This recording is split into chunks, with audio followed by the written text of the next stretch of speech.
ಆತ್ಮೀಯರೇ ನಮಸ್ಕಾರ. ದೇವರಾಜು ಶಿವಪುರ ಯೂಟ್ಯೂಬ್ ಚಾನಲ್ಗೆ ಸ್ವಾಗತ. 6ನೇ ತರಗತಿ ಗಣಿತ ಪ್ರಕಾಶ ಭಾಗ 1 ಗಣಿತದಲ್ಲಿ ವಿನ್ಯಾಸಗಳು ಪಾಠದ 2ನೇ ವಿಡಿಯೋ ಇದಾಗಿದೆ.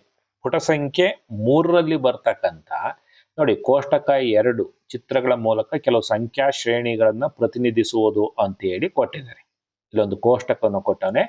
ಈ ಕೋಷ್ಟಕದ ಆಧಾರದ ಮೇಲೆ ಪುಟ ಸಂಖ್ಯೆ 4ರಲ್ಲಿ ಪ್ರಶ್ನೆಗಳನ್ನ ನೀಡಲಾಗಿದೆ. ಈ ಒಂದು ಪ್ರಶ್ನೆಗಳಿಗೆ ಉತ್ತರವನ್ನು ಪಡಿತಕ್ಕಂಥ ಪ್ರಯತ್ನ. ಒಟ್ಟು ಐದು ಪ್ರಶ್ನೆಗಳಿದ್ದಾವೆ. ಆ ಮೊದಲನೇ ಪ್ರಶ್ನೆ ಏನಿದೆ ಅದು ನೇರವಾಗಿ ಕೋಷ್ಟಕ 2 ಏನಿದೆ ಈ ಕೋಷ್ಟಕವನ್ನೇ ಬೇಸ್ಡಾಗಿ ಇಟ್ಕೊಂಡು ಕೇಳಿರ್ತಕ್ಕಂಥ ಒಂದು ಪ್ರಶ್ನೆಯಾಗಿದೆ. ಇಷ್ಟು 6 ಪ್ರಶ್ನೆಗಳಿಗೆ ನೀವು ಪಠ್ಯಪುಸ್ತಕನ ಓಪನ್ ಮಾಡಿ ಇಟ್ಕೊಳ್ಳಿ. ಪುಟ ಸಂಖ್ಯೆ 4 5 ಪ್ರಶ್ನೆಗಳಿಗೆ ಉತ್ತರವನ್ನು ಪಡಿತಕ್ಕಂಥ ಒಂದು ಪ್ರಯತ್ನವನ್ನ ಈ ವಿಡಿಯೋದಲ್ಲಿ ಮಾಡ್ತಾ ಹೋಗೋಣ.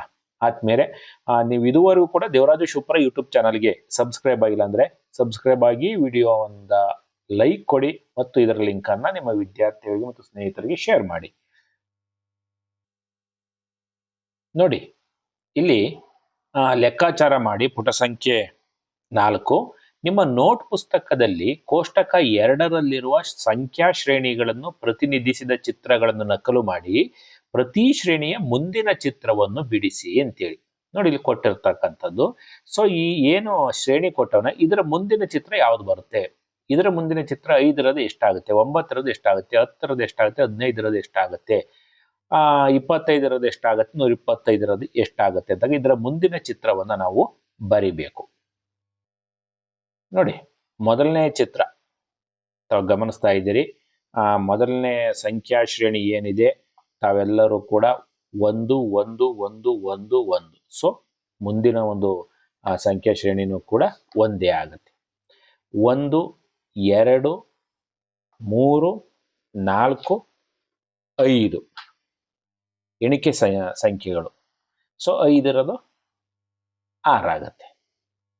ನೆಕ್ಸ್ಟ್ 1 3 5 7 9 11 ಬೆಸ ಸಂಖ್ಯೆಗಳು. ಆಮೇಲೆ ಇವುಗಳನ್ನ ಜೋಡಿಸಿರ್ತಕ್ಕಂಥದ್ದನ್ನು ಕೂಡ ನೀವು ಗಮನಿಸಬೇಕು, ಯಾವ ರೀತಿ ಮುಂದಿನ ಇದನ್ನ ಜೋಡಿಸಲಾಗಿದೆ ಅಂತೇಳಿ. ಅದಾದ್ಮೇಲೆ ಬರ್ತಕ್ಕಂಥದ್ದು ನೋಡಿ, 2 4 6 8 10 12 ಇವು ಸಮ ಸಂಖ್ಯೆಗಳಾಗಿದ್ದಾವೆ. ಇದು ಮುಂದಿನ ಚಿತ್ರ. ಇವುಗಳು ಇಲ್ಲೇನು ಬರೆದಿದ್ದೀನಿ ಕಾಣಿಸ್ತಾ ಇದೆ, ಅವೆಲ್ಲವೂ ಕೂಡ ಮುಂದಿನ ಚಿತ್ರ ಆಗುತ್ತೆ. ನೆಕ್ಸ್ಟ್ ತಾವು ಗಮನಿಸ್ತಾ ಇದ್ದೀರಿ ತ್ರಿಕೋನೀಯ ಸಂಖ್ಯೆಗಳು. ನಾವು ಇಂದಿನ ವಿಡಿಯೋದಲ್ಲಿ ಇದ್ರ ಬಗ್ಗೆ ಚರ್ಚೆ ಮಾಡಿದ್ವಿ. ತ್ರಿಕೋನೀಯ ಸಂಖ್ಯೆಗಳು ಅಂದ್ರೆ ಏನು ಅಂತೇಳಿ. 1 3 6 10 15 21 ಮುಂದಿನ ಸಂಖ್ಯೆ ಯಾವುದು ಬರುತ್ತೆ, ಚಿತ್ರ ಯಾವ ರೀತಿ ಬರುತ್ತೆ ಅಂತಕ್ಕಂಥದ್ದನ್ನು ಕೂಡ ತಾವು ಗಮನಿಸ್ತಾ ಇದ್ದೀರಿ. ತ್ರಿಕೋನೀಯ ಸಂಖ್ಯೆಗಳು. ನೆಕ್ಸ್ಟ್ ವರ್ಗ ಸಂಖ್ಯೆಗಳು.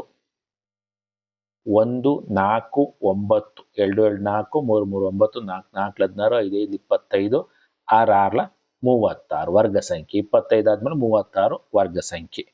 ಸೊ ಈ ರೀತಿ ಬರುತ್ತೆ. ನೆಕ್ಸ್ಟ್ ಘನಗಳು. ನೋಡಿ, 2 ರ ಘಾತ 3, 3 ರ ಘಾತ 3 ಅಂದ್ರೆ 2 2 4 4 8 3 3 9 9 3 27 3 4 4 16 16 44 5 5 25 25 ಇಲ್ಲ 125 6 36 36 216 ಇವು ಘನ ಸಂಖ್ಯೆಗಳು. 1 8 27 64 125 216 ಇವುಗಳನ್ನ ನಾವು ಮುಂದಿನ ಚಿತ್ರವನ್ನು ಕೂಡ ಯಾವ ರೀತಿ ಬರುತ್ತೆ ಅಂತಕ್ಕಂಥದ್ದನ್ನು ಕೂಡ ತಾವು ಗಮನಿಸ್ತಾ ಹೋಗ್ತೀರಿ. ನೋಡಿ, ಬರೀತಕ್ಕಂಥ ಸಂದರ್ಭದಲ್ಲಿ 1 2 3 4 5 ಅದೇ ರೀತಿ 1 2 3 4 5 ನೋಡಿ, ಇಲ್ಲಿ 1 2 3 4 5 6 1 2 3 4 5 6 ಈ ಒಂದು ಪ್ಯಾಟ್ರನ್ ಅನ್ನ ನಾವು ಬಳಸ್ಕೊಂತ ಹೋಗ್ತೀವಿ. ಸೊ ಹಾಗಾಗಿ ನಾವು ಪುಟ ಸಂಖ್ಯೆ 4ರಲ್ಲಿ ಇರತಕ್ಕಂಥ ಮೊದಲನೇ ಪ್ರಶ್ನೆಗೆ ಅದರ ಮುಂದಿನ ಸಂಖ್ಯಾ ಶ್ರೇಣಿಗಳು ಮತ್ತು ಚಿತ್ರವನ್ನು ಬರೀತಕ್ಕಂಥ ವಿಧಾನ ಈ ರೀತಿ ಇದೆ. ನೆಕ್ಸ್ಟ್ ಪ್ರಶ್ನೆ 2ರಲ್ಲಿ 3 ಪ್ರಶ್ನೆಗಳನ್ನ ಕೇಳಲಾಗಿದೆ. 1 3 6 10 15ಗಳನ್ನು ತ್ರಿಕೋನೀಯ ಸಂಖ್ಯೆಗಳೆಂದು ಯಾಕೆ ಕರೆಯುತ್ತಾರೆ?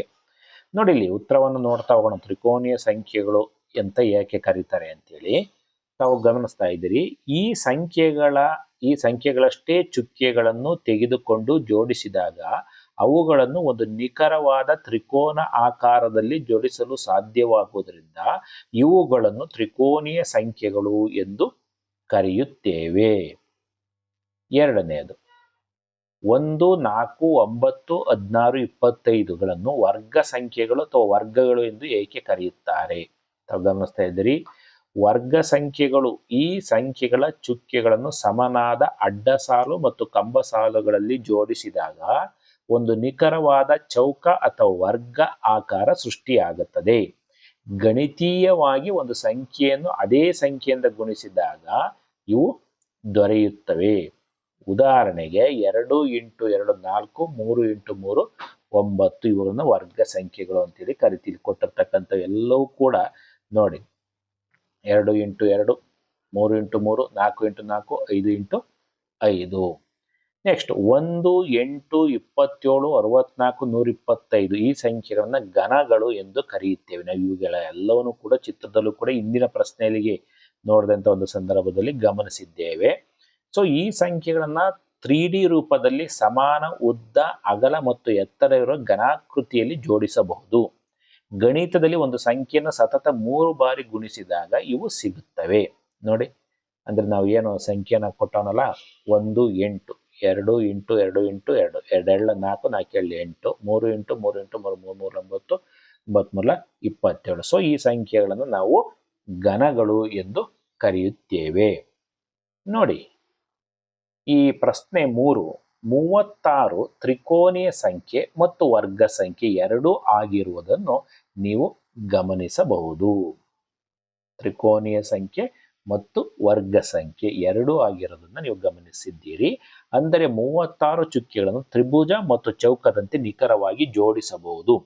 ಇದನ್ನು ವಿವರಿಸುವ ಚಿತ್ರಗಳನ್ನು ಬಿಡಿಸಿ ಅಂತ ಹೇಳಿ ಕೇಳಿದರೆ, 36 ಒಂದು ಅಪರೂಪದ ಸಂಖ್ಯೆಯಾಗಿದ್ದು ಇದು ಚೌಕಾಕಾರ ಮತ್ತು ತ್ರಿಕೋನಾಕಾರ ಎರಡನ್ನೂ ಕೂಡ ಹೊಂದಬಲ್ಲದು. ನೋಡಿ, 6 6 36 ವರ್ಗ ರೂಪದಲ್ಲಿ ನಾವು ಜೋಡಿಸಿದ್ದೇವೆ.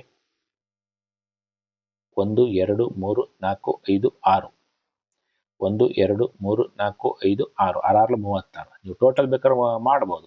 1 2 3 4 5 6, 6 1 6, 6 12, 6 3 18, 14 24, 6 5 30, 6 36. ಅಂದ್ರೆ 36 ಚುಕ್ಕಿಗಳನ್ನ ವರ್ಗ ಸಂಖ್ಯೆಯಾಗಿಯೂ ಕೂಡ ಜೋಡಿಸಬಹುದು. ಇನ್ ದ ಸೇಮ್ ಟೈಮ್ ಅದನ್ನ ತ್ರಿಕೋನೀಯ ಸಂಖ್ಯೆಯಾಗಿಯೂ ಕೂಡ ನಾವು ಜೋಡಿಸ್ಲಿಕ್ಕೆ ಅವಕಾಶ ಇದೆ. ತಾವು ಗಮನಿಸ್ತಾ ಇದ್ದೀರಿ ಅಂತ ಭಾವಿಸ್ತೇನೆ. ನೋಡಿ, ಇಲ್ಲಿ ಗಮನಿಸ್ತಾ ಇದ್ದೀರಿ ಬೇಸ್ ಎಷ್ಟು ಬರುತ್ತೆ ಅಂತೇಳಿ. 1 2 3 4 5 6 7 8 8ಇದೆ. ಅದಾದ್ಮೇಲೆ 7 ಬರುತ್ತೆ, ಅದಾದ್ಮೇಲೆ 6, ಅದಾದ್ಮೇಲೆ 5 4 3 2 1. ಈ ಪ್ಯಾಟರ್ನ್ ನಲ್ಲೇ ಬರುತ್ತೆ. 1 2 3 4 5 6 7 8 ಇವು. ಸೊ ಹಾಗಾಗಿ 36 ಒಂದು ಅಪರೂಪವಾಗಿರತಕ್ಕಂಥ ಸಂಖ್ಯೆಯಾಗಿದ್ದು ಇದನ್ನ ವರ್ಗ ರೂಪದಲ್ಲಿಯೂ ಕೂಡ ಪ್ರಸ್ತುತಪಡಿಸಬಹುದು, ತ್ರಿಕೋನ ರೂಪದಲ್ಲಿಯೂ ಕೂಡ ಪ್ರಸ್ತುತಪಡಿಸಬಹುದು. ಹಾಗಾಗಿ 36 ನಾವು ವರ್ಗ ಸಂಖ್ಯೆ ಅಂತಲೂ ಕೂಡ ಕರಿಬಹುದು, ತ್ರಿಕೋನ ಸಂಖ್ಯೆ ಅಂತ ಕೂಡ ನಾವು ಕರಿಬಹುದು.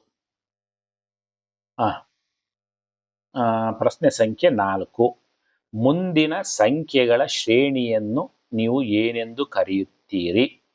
1 7 19 37 ಚುಕ್ಕೆಗಳನ್ನು ಜೋಡಿಸ್ತಾ ಇದೆ. ಸರಿ, ಅವುಗಳನ್ನು ಷಡ್ಭುಜ ಸಂಖ್ಯೆಗಳು ಎಂದು ಕರೆಯುತ್ತಾರೆ. ಅವನೇ ಹೇಳಿದಾನೆ. ಇವುಗಳನ್ನು ನಿಮ್ಮ ನೋಟ್ ಪುಸ್ತಕದಲ್ಲಿ ಬಿಡಿಸಿ. ಶ್ರೇಣಿಯ ಮುಂದಿನ ಸಂಖ್ಯೆ ಯಾವುದು? ಶ್ರೇಣಿಯ ಮುಂದಿನ ಸಂಖ್ಯೆ. ಸೊ 1 7 19 37 ಆಗಿದೆ. 37 ಆದ್ಮೇಲೆ ಇವುಗಳನ್ನ ಷಡ್ಭುಜ ಸಂಖ್ಯೆಗಳು ಅಂತ ಹೇಳಿ ಕರಿತೀವಿ. ಆತನೇ ಹೇಳಿದ್ದಾರೆ.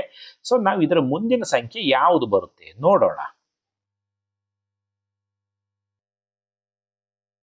ಈ ಸಂಖ್ಯೆಗಳ ಶ್ರೇಣಿಯನ್ನು ಷಡ್ಭುಜ ಸಂಖ್ಯೆಗಳು ಅಥವಾ ಹೆಕ್ಸಾಗನಲ್ ನಂಬರ್ಸ್ ಅಥವಾ ಚುಕ್ಕೆಗಳನ್ನು ಜೋಡಿಸಿದಾಗ ಜೇನುಗೂಡಿನ ಆಕಾರದ ಷಡ್ಭುಜಾಕೃತಿ ಪಡೆಯುವ ವಿನ್ಯಾಸ ಎನ್ನಲಾಗುತ್ತದೆ. ವಿನ್ಯಾಸದ ನಿಯಮ ಮುಂದಿನ ಸಂಖ್ಯೆಗಳ ವ್ಯತ್ಯಾಸವು 6ರ ಗುಣಕಗಳಾಗಿ ಹೆಚ್ಚುತ್ತಾ ಹೋಗುತ್ತದೆ. ತಾವು ಗಮನಿಸ್ತಾ ಇದ್ದೀರಿ, ಟೆಕ್ಸ್ಟ್ ಬುಕ್ ಅನ್ನು ನೋಡಿದ್ರಿ. 1 7 19 37 ಅವನೇ ಕೊಟ್ಟಿದ್ದಾರೆ. ಬಟ್ ಇದ್ರ ಪ್ಯಾಟರ್ನ್ ಹೆಂಗೆ ಬರುತ್ತೆ ಅಂತಕ್ಕಂಥದ್ದನ್ನು ನೋಡ್ತಾ ಹೋಗಿ ನೋಡಿ. 7 19 37 ಅದರ ಮುಂದಿನ ಸಂಖ್ಯೆ 61 ಅಂತ ಹೇಳಿದ್ದಾನೆ.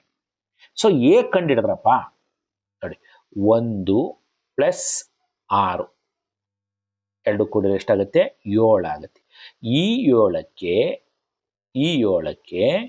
6ರ ಗುಣಕಗಳು 6 1 6 6 2 12 12 + 7 19 ಬರುತ್ತೆ.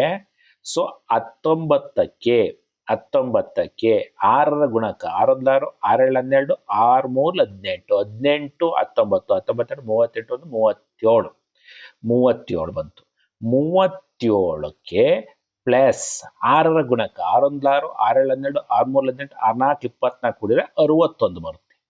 ಸೇಮ್ ಇದೇ ತರ 61ರ ಮುಂದಿನ ಸಂಖ್ಯೆ ಯಾವ್ದು ಬರುತ್ತೆ ಅಂತ ಅಂದ್ರೆ 6 1 6 6 12 6 3 18 6 4 24 6 5 30 ಅಂದ್ರೆ 60 30 91 ಬರುತ್ತೆ. ಈ ರೀತಿ ಈ ಒಂದು ಪ್ಯಾಟರ್ನ್ 6ರ ಗುಣಕಗಳನ್ನು ನಾವು ಇಲ್ಲಿ ಸೇರಿಸ್ತಾ ಹೋದಾಗ ನಮಗೆ ಷಡ್ಭುಜ ಸಂಖ್ಯೆಗಳು ನಮಗೆ ದೊರೆಯುತ್ತಾ ಹೋಗ್ತವೆ. ಮುಂದಿನ ಸಂಖ್ಯೆಗಳ ವ್ಯತ್ಯಾಸ 6ರ ಗುಣಕಗಳಾಗಿ ಹೆಚ್ಚುತ್ತಾ ಹೋಗುತ್ತದೆ. ಹಾಗಾಗಿ 1 7 19 37ರ ನಂತರದಲ್ಲಿ 61 ಚುಕ್ಕೆಗಳು ಬರ್ತವೆ. 61 ಆ ಸಂಖ್ಯೆ ಬರುತ್ತೆ. ಸೊ ನೆಕ್ಸ್ಟ್ 5ನೇ ಪ್ರಶ್ನೆ, 2ರ ಘಾತ 3ರ ಘಾತಗಳ ಶ್ರೇಣಿಯನ್ನು ದೃಶ್ಯೀಕರಿಸುವ ಚಿತ್ರಾತ್ಮಕ ವಿಧಾನಗಳ ಬಗ್ಗೆ ನೀವು ಯೋಚಿಸಬಲ್ಲಿರಾ? 2ರ ಘಾತಗಳ ಬಗ್ಗೆ ಯೋಚಿಸಬಹುದಾದ ಒಂದು ವಿಧಾನ ಇಲ್ಲಿದೆ ನೋಡಿ. 5ನೇ ಪ್ರಶ್ನೆ ಇದನ್ನೇ, 2ರ ಘಾತಗಳ ಬಗ್ಗೆ ಯೋಚಿಸಬಹುದಾದಂಥ ವಿಧಾನ. 2ರ ಘಾತ 0, 2ರ ಘಾತ 2 2ರ ಘಾತ 0, 2ರ ಘಾತ 1, 2ರ ಘಾತ 2, 2ರ ಘಾತ 3, 2ರ ಘಾತ 4 ಸರಿನಾ? ಇದರ ಒಂದು ಬಗ್ಗೆ ಒಂದಿಷ್ಟು ಚರ್ಚೆ ಮಾಡೋಣ. ಇದರ ಒಂದು ಪ್ಯಾಟ್ರನ್ ಹೇಗೆ ಬರುತ್ತೆ ಅಂತಕ್ಕಂಥದ್ದು ನಾವು 2ರ ಘಾತ 0, 2ರ ಘಾತ 1, 2ರ ಘಾತ 2, 2ರ ಘಾತ 3, 2ರ ಘಾತ 4 ನೋಡಿದ್ವಿ. ಇಲ್ಲಿ ನೋಡಿ 3ರ ಘಾತ 0, 3ರ ಘಾತ 1, 3ರ ಘಾತ 2, 3ರ ಘಾತ 3, 3ರ ಘಾತ 4, 81, 27, 9, 3, 1 ಇವುಗಳನ್ನು ಯಾವೊಂದು ಪ್ಯಾಟ್ರನ್ನಲ್ಲಿ ಜೋಡಿಸ್ಬೋದು ಅಂತಕ್ಕಂಥದ್ದನ್ನು ತಾವು ಇಲ್ಲಿ ಗಮನಿಸ್ಬೋದು. ಆದ್ಮೇಲೆ ಇದಾಗಿತ್ತು ಈ ಗಣಿತದಲ್ಲಿ ವಿನ್ಯಾಸಗಳು ಪಾಠಕ್ಕೆ ಸಂಬಂಧಪಟ್ಟಂತ 2ನೇ ವಿಡಿಯೋ. ನೀವು ಇದುವರೆಗೂ ಕೂಡ ದೇವರಾಜು ಶಿವಪುರ ಯೂಟ್ಯೂಬ್ ಚಾನಲ್ಗೆ ಸಬ್ಸ್ಕ್ರೈಬ್ ಆಗಿಲ್ಲ ಅಂದರೆ ಸಬ್ಸ್ಕ್ರೈಬ್ ಆಗಿ, ವಿಡಿಯೋ ಇಷ್ಟ ಆದರೆ ಲೈಕ್ ಮಾಡಿ ಮತ್ತು ಇದರ ಲಿಂಕನ್ನು ನಿಮ್ಮ ಸ್ನೇಹಿತರಿಗೆ ಮತ್ತು ಬಂಧು ಮಿತ್ರರಿಗೆ ಶೇರ್ ಮಾಡಿ. ಧನ್ಯವಾದಗಳು.